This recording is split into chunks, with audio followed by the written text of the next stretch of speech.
नमस्कार दोस्तों, मैं हूं अंजलि और आप देख रहे हैं Indian wild life plus channel. और आज हम आपको लेके आए हैं जहां पर ये क्रोकोडाइल को ब्रीड करते हैं। यहाँ पर ब्रीडिंग होती है, क्रोकोडाइल ब्रीडिंग सेंटर भी है यहाँ पर। यहाँ पर सेंचुरी के अंदर ही अंडे से क्रोकोडाइल को निकाला जाता है और फिर उनको यहाँ ला के उनकी उम्र के हिसाब से रखा जाता है। बड़े केयरफुली तरीके से ये सब काम होते हैं और ये उनके उम्र के हिसाब से सबके अलग अलग केज बने हुए हैं और पॉन्ड बने हुए हैं, जिससे कि ये आराम से यहाँ पे सुरक्षित तरीके से रहें। और ये क्रोकोडाइल और घड़ियाल दोनों ही यहाँ पे हैं और इनकी उम्र काफ़ी ज़्यादा होती है। ये देखिए इस केज में कितने छोटे-छोटे क्रोकोडाइल दिखाई दे रहे हैं, लेकिन ये कम से कम 1 साल से 1.5 साल के हैं। इनकी उम्र ज़्यादा होने के कारण इनकी ग्रोथ में काफ़ी टाइम लगता है और फिर जब ये बड़े हो जाते हैं थोड़े, तो इन्हें पानी में छोड़ दिया जाता है। और यहाँ पर क्रोकोडाइल के अलावा कछुओं के लिए भी पॉन्ड बना हुआ है। ये कछुए कुछ तो ब्रीड करे गए हैं यहाँ पर और कुछ कछुए ऐसे हैं जो कहीं से रेस्क्यू करके लाए गए हैं, तो उन्हें भी यहाँ पर रखा गया है। इन खतरनाक जानवरों की देखभाल करने वाले जो यहाँ के केयर टेकर्स हैं, जो कर्मचारी हैं, उनके डिवोशन की दाद देनी पड़ेगी कि उनके अंदर कितना पेशेंस और कितना समर्पण का भाव है कि वो इन जानवरों की रख-रखाव पर जब ये अंडे से निकलने वाले होते हैं, तो उनकी कितनी बराबर नज़र रहती है कि कब ये निकलेंगे और कब इन्हें सुरक्षित लाके वो फिर यहाँ पर रखेंगे। तो ये सब बड़ा ही मुश्किल काम है। हम उन क्षेत्रों में नहीं जा सकते जहाँ इन जानवरों के अंडे होते हैं, क्योंकि वहाँ पे अलाउ नहीं है, नहीं तो मैं वो जगह भी आपको दिखाती, मैं खुद भी देखना चाहती थी, लेकिन संभव नहीं है। ये है जंगल का दूसरा हिस्सा जो वाटर बॉडी है और यहाँ पर बोटिंग होती है और जो क्रोकोडाइल्स वगैरह हैं, डॉल्फिन वगैरह, वो सब जो पानी के जीव हैं वो यहाँ से दिखाए जाते हैं। लेकिन अभी इस समय यहाँ पानी बहुत कम है, इसलिए हम बोटिंग नहीं कर सकते हैं।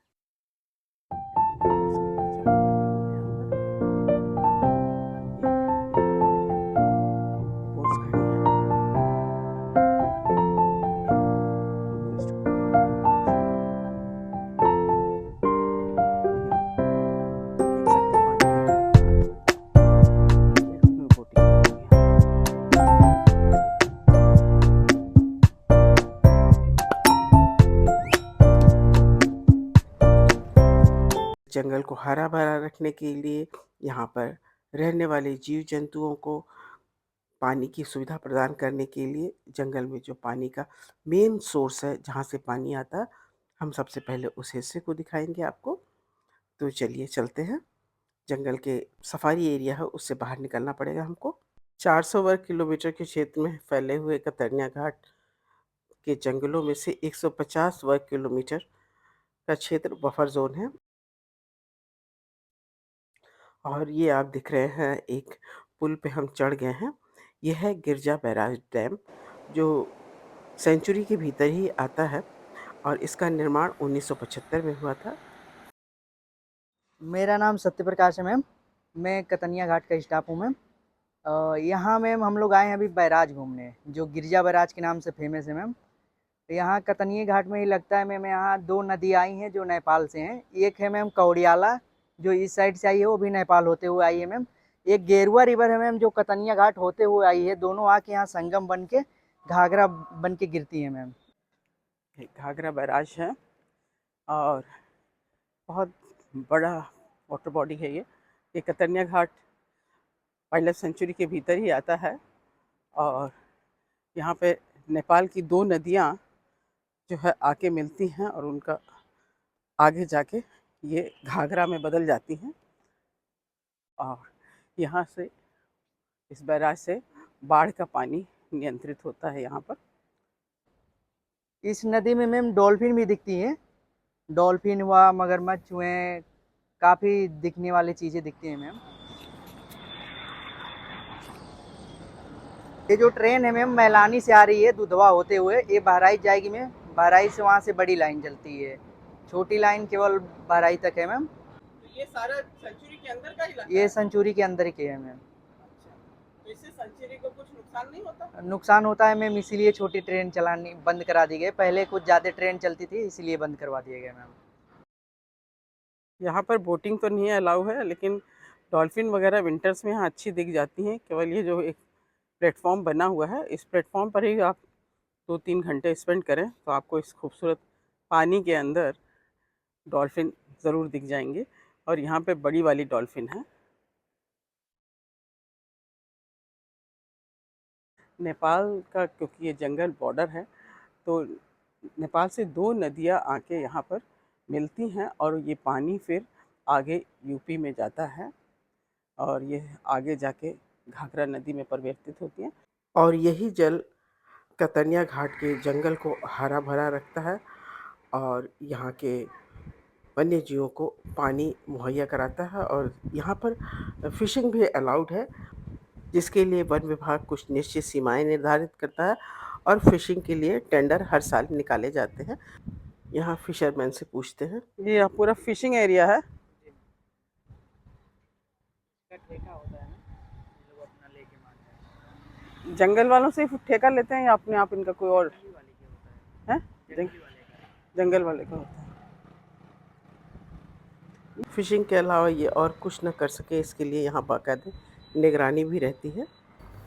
जब तक ये डैम नहीं बना था तब तक यहाँ ट्रेन 2 हिस्से में जाती थी। पहले यात्री जो गोंडा जिसको जाना होता था वो ट्रेन से कोडियाला घाट तक आते थे, फिर उसके बाद से नाव से इस पूरी नदी को पार करते थे और उसके बाद फिर ये कतनिया घाट के रेलवे स्टेशन से ट्रेन पकड़ते थे और तब गोंडा जाते थे।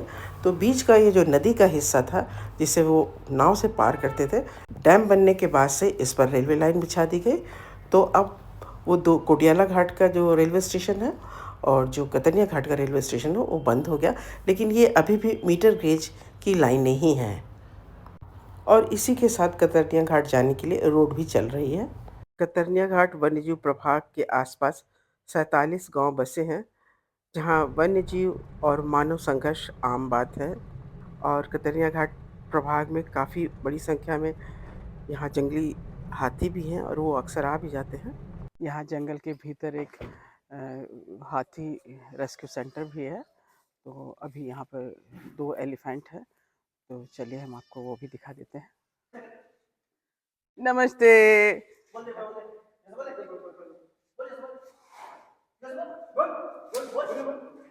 नहीं नहीं, मारो नहीं,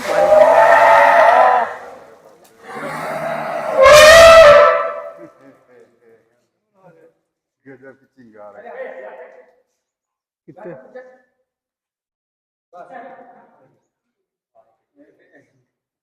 बहुत अच्छे हैं, कितने हैवी हैं, कितने बड़े बड़े हैं।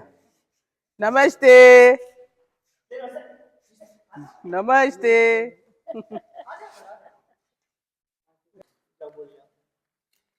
आइए, नहीं अभी नहीं, तो हमको मंगा रहे हैं, खिलाइएगा। नहीं नहीं, मैं नहीं खिलाऊंगी, मुझे नहीं डर नहीं, ला रहे हैं क्या? वो कुछ नहीं करें, कैसे सर? हाथ में कैसे दूर से इसमें रख दीजिए तो खाना निकल छू सकते हैं सर? नहीं, मुझे डर लगता है। हाँ, जानवर हैं नहीं, कोई दिक्कत नहीं सर। बस। और नहीं, वो खुद ही पीछे जा रहे हैं, खुद ही पीछे। अच्छा, नहीं नहीं, रहने दो रहने दो रहने दो, हम तो डरते। ये जंगली हाथी हैं और इनकी काफ़ी उम्र हो गई है और ये कहीं इंजर्ड हो गए थे, तो यहाँ रेस्क्यू करके रखे गए हैं। अब ये बिल्कुल ठीक हैं और ये थोड़ा थोड़ा ट्रेनिंग भी देते रहते हैं कि थोड़ा जो भी टूरिस्ट आए हैं इनको अगर देखना चाहे तो उनका भी इंटरटेनमेंट होता रहे। ये जयमाला है और ये चंपाकली हैं, दोनों फीमेल हैं। वैसे तो जंगल में जानवर को कुछ खिलाना अलाउड नहीं होता, लेकिन क्योंकि ये तो यहीं के लोग हैं और इन्हीं का खाना है, तो क्योंकि ये बहुत फेमिलियर हो गए हैं एलिफेंट जो हैं, तो इनको थोड़ा प्यार से खिलाओ तो ये अच्छा फील करते हैं। जानवर बहुत ही समझदार होते हैं और हाथी तो ख़ास करके बहुत इंटेलिजेंट जानवर है। और ये देखिए पूरा मुंह खोल रहा है वो खाने के लिए। देखिए सामने एक रेलवे लाइन का क्रॉसिंग फाटक है जो खुला हुआ है और ये एक ट्रेन की पटरी बिछी हुई है जो जंगल के अंदर से जाती है। ये वही ट्रेन है जिसको हम लोगों ने वहाँ पे डैम के ऊपर देखा था, लेकिन वो ट्रेन अब यहाँ से गुजर चुकी है, इसलिए फाटक खोल दिया गया है। यहाँ से 1-2 छोटी लाइन की ट्रेनें जाती अवश्य हैं, लेकिन यहाँ पर कोई स्टेशन नहीं है और जल्दी ही भविष्य में पार्क की सुरक्षा के लिए जब बड़ी लाइन बन जाएगी तो ये पटरियाँ भी हटा दी जाएँगी। आप ध्यान से देखिए, सड़क के किनारे पेड़ों के पास में बड़े-बड़े दीमक के टीले दिखाई दे रहे हैं। जंगल में दीमक के टीले एक महत्वपूर्ण भूमिका निभाते हैं। वे मिट्टी की गुणवत्ता में सुधार करते हैं, पानी के रिसाव को सुविधाजनक बनाते हैं, पौधों के वितरण को प्रभावित करते हैं। दीमक के टीले खाद्य आपूर्ति में सहायक होते हैं और पर्यावरण चक्र को बनाए रखने में योगदान देते हैं। कतरिया घाट वाइल्ड लाइफ सेंचुरी के अंदर एक इंटरप्रिटेशन सेंटर भी है और इस सेंटर के देखिए बाहर ही इस पूरी सेंचुरी का मैप बना हुआ है और यहाँ के रेयर स्पीसीज जो है राइनो, उसकी एक फोटो लगी हुई है और सेंटर के भीतर विभिन्न जानवरों के जीवन चक्र और वो कहाँ-कहाँ पाए जाते हैं, इसके बारे में विस्तार से बताया गया हुआ है। इतना रेप्टोल डिस्क्रिप्शन बताया है यहाँ पे। तो ये था हमारा कतरनी घाट का विज़िट और जंगल बहुत अच्छा है, थोड़े बहुत जानवर भी हमें दिख गए और जंगल में घूमने के लिए आपके पास समय होना चाहिए और जानवर को देखने के लिए पेशेंस, तभी आपको सब कुछ दिखेगा क्योंकि ये उनका घर है। लेकिन कुल मिलाकर ये विज़िट हमारी बहुत अच्छी रही। आप जब भी यहाँ आएँ तो जंगल घूमें, अगर बोटिंग कर सकते हैं तो बोटिंग करने का अ, अपना आनंद लें और इसके अलावा यहाँ पे जो इंटरप्रिटेशन सेंटर है उसे ज़रूर देखें, क्रोकोडाइल ब्रीडिंग सेंटर है उसे भी ज़रूर देखें। ये सब चीज़ें पर्यावरण के प्रति आपकी जागरूकता को और बढ़ाएगी क्योंकि आप जंगल देखने तभी जाते होंगे जब आपको इस चीज़ में, प्रकृति में इंटरेस्ट होगा। इस चीज़ को तो मैं निश्चित रूप से जान सकती हूँ क्योंकि मैं बहुत ज़्यादा एफ़र्ट करती हूँ उस उम्र में भी जंगल देखने का। तो दोस्तों यहीं लेती हूँ आपसे इजाज़त। जल्दी हम आपसे कहीं और किसी और खूबसूरत जंगल में मिलेंगे। तब तक के लिए नमस्कार, टेक केयर, बाय बाय।